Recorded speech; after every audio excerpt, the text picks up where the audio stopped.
Speedbowl Scene, a weekly auto racing magazine covering the events at the Waterford Speedbowl. 1995 brings a new management team to the track. During the 1995 racing season, Speedbowl Scene will be covering the race results, in-depth interviews with drivers and crew members, also interviews with track officials covering all the new rules for the 1995 racing season.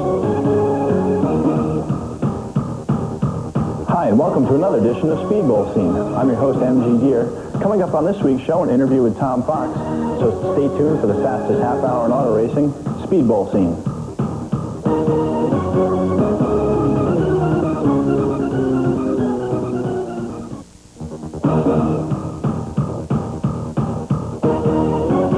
Hi, we're here with Tom Fox. Tom, thanks for coming on the show once again. Well, thanks for having me. Oh, no problem. Now, you've been doing pretty good in that car, the Goodrow 3, and looks like the team's starting to come together. Yeah, we're pretty excited about our win last Saturday. It was our third race together. Happy that we won. We're starting to gel. We've had a few chassis problems. Despite what the program said last week, it was a chassis problem, not a motor problem. The motor is what made us win the race, not the chassis. But we're working the bugs out of the car. There's a lot of fast cars out there, so it's definitely a chore trying to run up front every week. So the competition has gotten a lot tougher this year? It has. There's a lot of fast cars, a lot of fast drivers. More competition than there was in 1993, the last year that I was there. There's probably 10 good race cars that can win a race on any given night. Any of them surprising you? A few, mildly surprising. George McGugan has had a very fast race car for many years, and it seems as though he's really capitalized on some of the knowledge he's gained. He's going exceptionally fast. Larry Cody's running fast this year. Phil Rondo. Well, Phil's pretty much a standard, though. Yeah, he is a standard. Yeah, his name comes up even without even trying to say it. It just rolls right off the tip of your tongue. Mark St. Hilaire, Mike Holdridge, a lot of fast cars. Koboluk's back, and his car's rolling pretty good, too. Matt is going good. Right. So, Tom, what are some of the differences driving for the Goodrow instead of driving for your own team? In 1993, when we campaigned our own car, there was a lot more responsibility on... I had a lot more responsibility maintaining the car, making sure everything was done. My crew did an outstanding job that year. But there was a little bit more pressure on me to get things done on a Saturday night other than sit in the seat and drive the race car. This year, Tom has quite a few of his guys and a few of my guys jump ship from Friday nights and go to Tom's on Saturdays. So it's a lot more relaxed for me and my wife. We actually get to sit down in the pits and take a few minutes in between the races and catch our breath and talk with some people. There's a big difference in that aspect. Okay, so how about some of the pressures of driving the car, though? Is it more because now you don't really have the excuse, well, you've got to work on the car and drive it, too? Now it's primarily the driver. Yeah, they don't put any pressure on me to perform as a driver. They think that we're going to do good. We all think that we're going to do good, the motor program and the chassis program and the driving. I think that there's inherent pressure, but it comes from myself. I want to do good. They don't put any more pressure on me than I put on myself for trying to go out and have a good run every Saturday night. And the sponsors, now you goofed this up twice. I did. And so you got a fix for it. Yes, I do. I have a cue card. Here it is. So who do you have on here? You want to hold it like this so you can read it? Sure. We have Larry's Auto Machine is our main sponsor. Bob Valenti's Auto Mall and Mystic. Al's Quality Auto Electric. TAS Construction. GM Body Works. Dr. Curlin of Norwich. Interstate Battery. A whole slew of people who help us out. They're good supporters. They're with us every week through the thick and the thin. They like it when we win, and they're okay with it when we don't. They're great people to be associated with. So now you're going to write that on the back of your glove? So I'll take a cheat sheet with me. When you're sitting in the car and I come up and ask you, yes, you'll know how to do it? I'm working hard on it. Or are you going to give me one of these so I can wear it? There you go. You can wear that and you can read it off you. Show me the front. It's a lovely thing. We got them coming out in orange this week. So is there any difference with the changes in the rules? Do the cars feel any different as far as power-wise, as far as handling?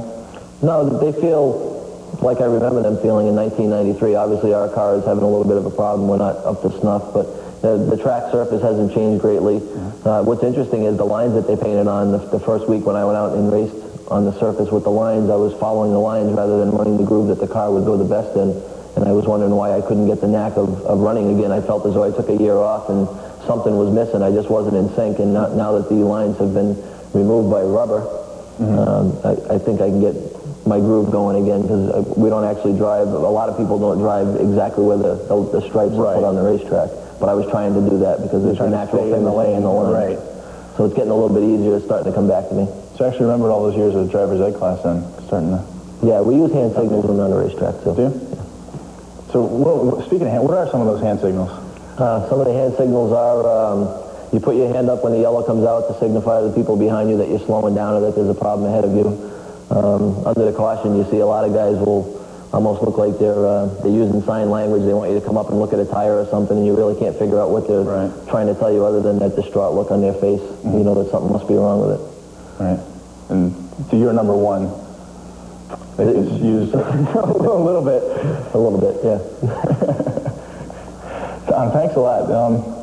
And thanks to Larry for letting us use his shop, and he swept the floors, and looks like he cleaned the dyno machine a little too. Yeah, he did a nice job of cleaning up out here. They've been pretty busy as of late, getting a lot of motors through, producing a lot of stuff. So it's a nice facility here. So how's that working it's Gary actually owning Larry's Automotive, which we'll get into later. But how is it working with him? Things work well with him. He and I see eye to eye on just about everything we discuss. We get along well. We've been together since 1990. He wants to win as much as I do. He puts pressure on himself to perform. I put pressure on myself, and we have a real good relationship. All right, sounds good. Yeah. Thanks for coming on the show, Tom. Thanks for having me. No problem. And special thanks to Larry's Auto Machine for allowing us to use their shop. And it's a great facility. You might want to stop by and check it out sometime. That'd be great. I know this is my first time here, and I'm impressed. Okay, thanks a lot. We'll be back with more Speedbowl Scene right after these messages.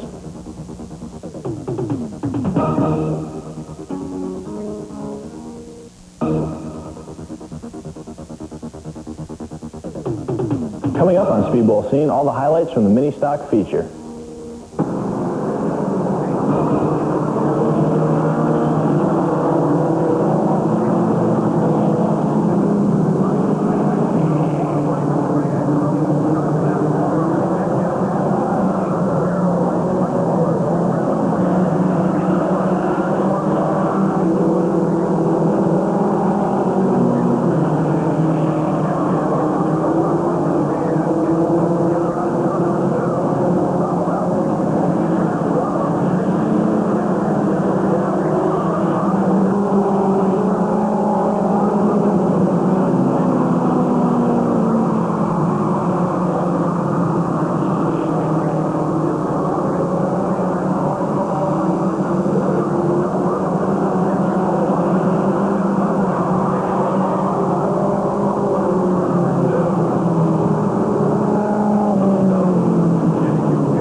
Stock feature found the number 13 of Luke Tussin on the pole. Early action saw the 49 of Robert Olowski gain the lead as the patch began to stretch. The first caution saw the number 95 of Jeff Zigaluski and the 38 of Eric Bosworth tangle off at turn 2. With the field tightened up and ready to go back to green, the 53 of Dan Darnstead and the 68 of Jeff Carnes began to weave their way to the thick of the pack. After a few more cautions, the 53 of Darnstead found the lead. Even with the 68 of Carnes running hard in second after the 49 of Olowski lost his handling, the 53 held strong on the inside. As the final caution lifted, the door-to-door racing action on the final circuit found Carnes making a late race challenge on the outside for the win. But Darnstead held on with the 68 and took the checker. The pair were followed by the 23 of Albert Royce in third, with the 6X of Darrell Brockett in fourth, and the number 2 of John Delana rounding out the top 5.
Coming up, a look at New England's best late model division.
The 18 of Danny Field took an early lead in the late model 25-lap feature event.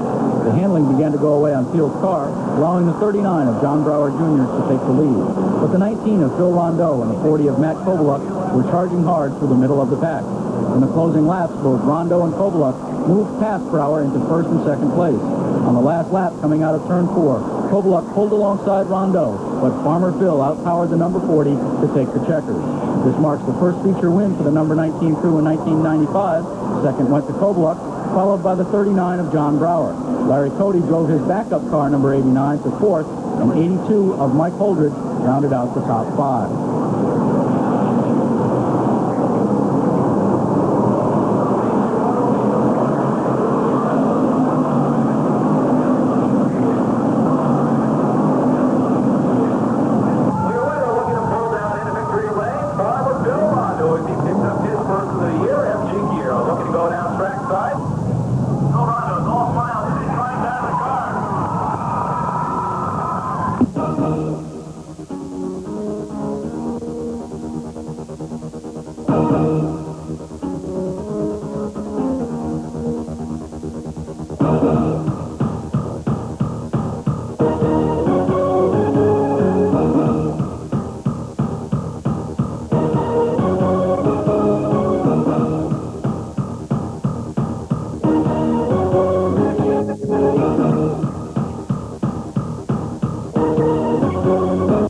We'll be right back to Speedbowl Scene after a word from our sponsors.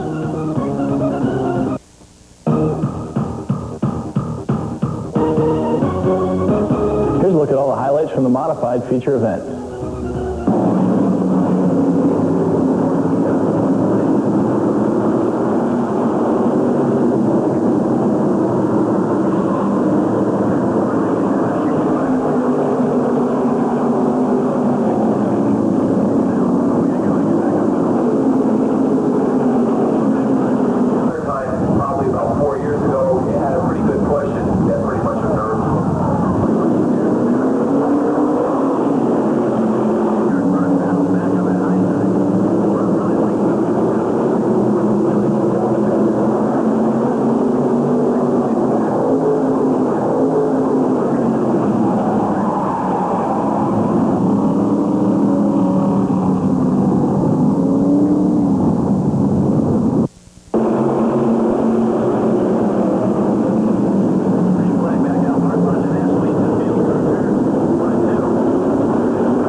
Lajeunesse jumped to an early lead in the 35-lap modified feature event. Lajeunesse pulled to almost a full straightaway ahead of Gary Pearl early in the race. After a series of cautions eliminated some of the contenders, the field was once again tightened up. With 3 laps remaining, the 07 of Burt Marvin and the 33 of Lajeunesse were up front for the restart. When the green flag fell, the leaders ran a tight race going through the turns. With Marvin suddenly getting loose between turns 1 and 2, Lajeunesse pulled into the lead and went on to win his first feature of the 95 season. Second went to Burt Marvin in the 07, followed by Todd Cerebolo in the 31. David Gaynor took home fourth, with the number 3 of Jimmy Broderick rounding out the top 5.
From the strictly stock feature event.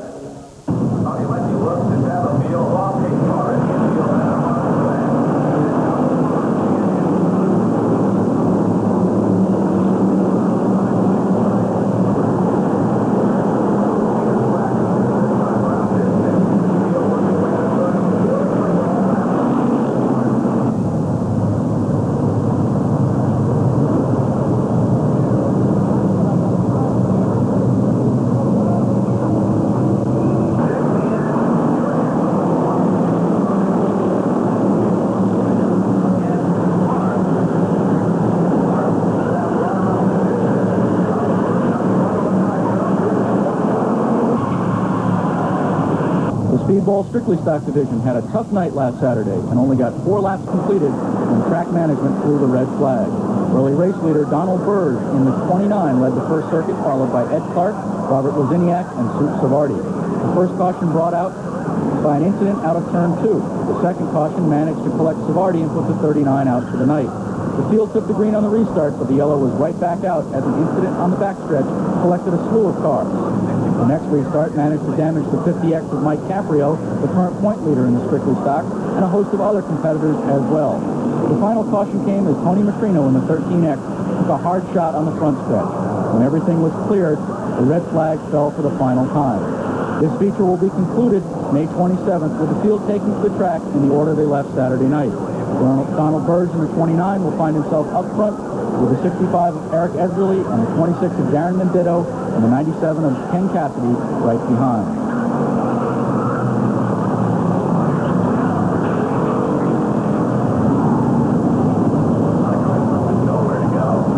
We'll be right back to Speedbowl Scene after a word from our sponsors.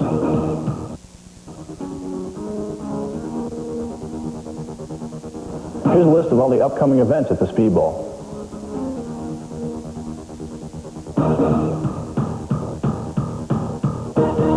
Thanks for watching. We'll be back next week with the fastest half hour in auto racing, Speedbowl Scene.